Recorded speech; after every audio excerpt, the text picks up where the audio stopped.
നമ്മൾ ചെയ്ത മൊണ്ടർബോൻ്റെ മോള് എന്ന് പറഞ്ഞ മോഡൽ ഉണ്ടല്ലോ, MOL 1818, അതിൻ്റെ മോഡലിൽ ചെയ്തൊരു കോപ്പിയാണ് ഇത്. സിംഗിളാണ്, മറ്റേ ഡുവലാണ്. ഇത് സിംഗിൾ 4 എണ്ണം ചെയ്തതാണ്. ഇതൊരു 35 ഹെർട്സ് തൊട്ട് 150 ഹെർട്സ് വരെ വർക്ക് ചെയ്യുന്ന ഒരു സബ്വൂഫറാണ്. വാട്ട് 1 മീറ്ററിൽ 115 dB SPL കിട്ടുന്നുണ്ട്. ഇത് പിന്നെ അതൊക്കെ ഈ ഹോണ് ടൈപ്പ് സബ്ബായിട്ടാട്ടോ. ഇത് ഹോണാണ്. ഇത് ഫ്രണ്ടിൽ നിന്ന് ഹോണുണ്ട്, ബാക്കിലും ഹോണുണ്ട്. അതുകൊണ്ട് ഇത് ഹോണാണ്. അപ്പോൾ അതുകൊണ്ടാണ് ഇത്രയും SPL ഇങ്ങനെ ഒരു സിംഗിൾ സബിൽ നിന്ന് തന്നെ കിട്ടുന്നുണ്ട്. പിന്നെ ഇത് 35 ഹെർട്സ് തൊട്ട് പറഞ്ഞില്ലേ, 35 to 150 ഹെർട്സ് വരെ വർക്ക് ചെയ്യുന്നത്. പിന്നെ ഇതിൻ്റെ മാക്സിമം SPL എന്ന് പറഞ്ഞാൽ ഒരു 133 dB ആണ് ഇതിൻ്റെ മാക്സിമം SPL എന്ന് പറയുന്നത്. അത്യാവശ്യം ഏരിയ ഇത് കവർ ചെയ്യുന്നുള്ളതാണ്. പിന്നെ അത് 35 ഹെർട്സ് തൊട്ട് വർക്ക് ചെയ്യണതുകൊണ്ട് തന്നെ നല്ല ഡീപ്പായിട്ടുള്ള ബേസ് ഇതിൽ നിന്ന് കിട്ടും. നല്ല കനത്തുള്ള ബേസ് ആയിരിക്കും ഇതിൽ നിന്ന് വരിക.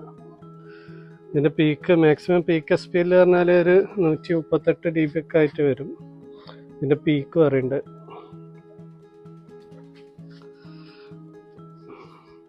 ഇവിടെ തന്നെ സ്പീക്കർ ഇരിക്കുന്നുണ്ട് സൈഡ്. ഇതാണ് അതിൻ്റെ ബാക്ക് വരുന്നത്.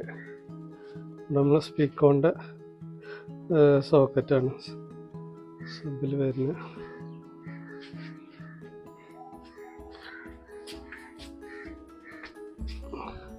ഇതിൽ സ്പീക്കർ വെക്കണ ഒരു വീഡിയോ എടുത്തിട്ടുണ്ട്, അതുകൊണ്ട് വെച്ചിട്ടുണ്ട്. ഇതൊരു 40 ഹെർട്സ് ടു 100 ഹെർട്സ് വരെ ഒരേ ലെവലിൽ പെർഫോം ചെയ്യുന്നത്. അതുകൊണ്ട് തന്നെ നമ്മൾ ഔട്ട്ഡോർ പ്രോഗ്രാമിന് ഉപയോഗിക്കാനും ഏറ്റവും ബെസ്റ്റായിരിക്കും ഇത്. നമ്മളിപ്പോൾ ഇങ്ങനത്തെ ചെയ്തിട്ടുള്ളത് ഇതിപ്പം 3ാമത്തെ ടീമിനാണ്. ആകെ ഞാൻ ഇത് ചെയ്തിട്ടുള്ളത് 2 ടീം, ഒന്ന് തൃശ്ശൂർക്കൊന്ന് തിരുവനന്തപുരത്തേക്കാണ് ഇത് ചെയ്തിട്ടുള്ളത്. അത് 2 ടീമും അസാധ്യ പെർഫോമൻസാണ് പറഞ്ഞുകൊണ്ടാണ് പിന്നെ നമുക്കിത് ഒരു ധൈര്യം വന്നത്. അങ്ങനെയാണ് ഇപ്പോൾ ഞാനിതിപ്പോൾ 3ാമത്താണ് ഈ ചെയ്യേണ്ടത്.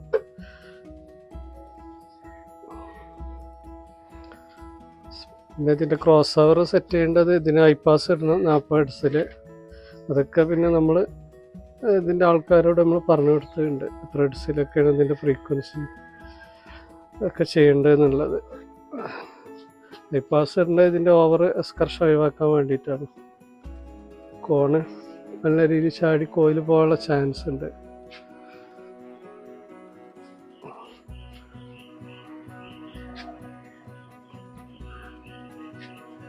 ഒറിജിനൽ മൊണ്ടർബോ വരുന്നത് 35 ഹെർട്സ് തൊട്ടാണ് വർക്ക് ചെയ്യേണ്ടത്.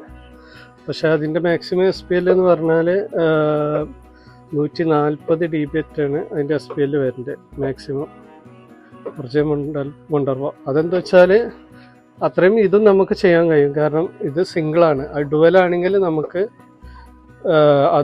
ഇതും 140 ഹെർട്സിൽ 35 ഹെർട്സ് തൊട്ട് മൊണ്ടർബോൻ്റെ സെയിം പെർഫോമൻസിൽ ഇതിൽ ഉണ്ടാക്കിയെടുക്കാൻ കഴിയും.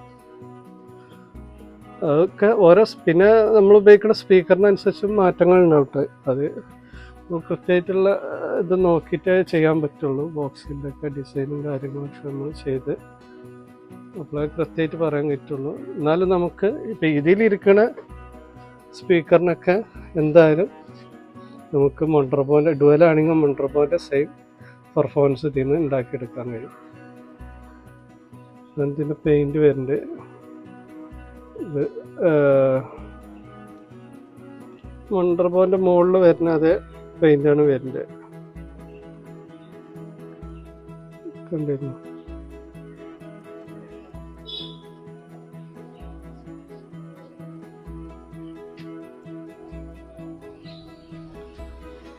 ഒറിജിനൽ മൊണ്ടർബോ വരുന്നത് 35 ഹെർട്സ് തൊട്ടാണ് വർക്ക് ചെയ്യേണ്ടത്. പക്ഷെ അതിൻ്റെ മാക്സിമം SPL എന്ന് പറഞ്ഞാൽ 140 dB ആണ് അതിൻ്റെ SPL വരുന്നത് മാക്സിമം ഒറിജിനൽ മൊണ്ടർബോ. അതെന്താ വെച്ചാൽ അത്രയും ഇതും നമുക്ക് ചെയ്യാൻ കഴിയും. കാരണം ഇത് സിംഗിളാണ്. അത് ഡുവലാണെങ്കിൽ നമുക്ക് ഇതും 140 ഹെർട്സിൽ 35 ഹെർട്സ് തൊട്ട് മൊണ്ടർബോൻ്റെ സെയിം പെർഫോമൻസിൽ ഇതിൽ ഉണ്ടാക്കിയെടുക്കാൻ കഴിയും. അതൊക്കെ പിന്നെ നമ്മൾ ഉപയോഗിക്കുന്ന സ്പീക്കറിനനുസരിച്ച് മാറ്റങ്ങൾ ഉണ്ടാവട്ടെ. അത് കൃത്യമായിട്ടുള്ള ഇത് നോക്കിയിട്ടേ ചെയ്യാൻ പറ്റുള്ളൂ. ബോക്സിൻ്റെ ഒക്കെ ഡിസൈനും കാര്യങ്ങളൊക്കെ നമ്മൾ ചെയ്ത് അപ്പോൾ കൃത്യമായിട്ട് പറയാൻ പറ്റുള്ളൂ. എന്നാലും നമുക്ക് ഇപ്പം ഇതിലിരിക്കുന്ന സ്പീക്കറിനൊക്കെ എന്തായാലും നമുക്ക് മൊണ്ടർബോൻ്റെ ഡുവലാണെങ്കിൽ മൊണ്ടർബോൻ്റെ സെയിം പെർഫോമൻസ് ഇതിൽ നിന്ന് ഉണ്ടാക്കിയെടുക്കാൻ കഴിയും. ഇതിൻ്റെ പെയിൻറ്റ് വരുന്നുണ്ട്. ഇത് മൊണ്ടർബോൻ്റെ മുകളിൽ വരുന്ന അതേ പെയിൻ്റാണ് വരുന്നത്. കണ്ടിരുന്നു.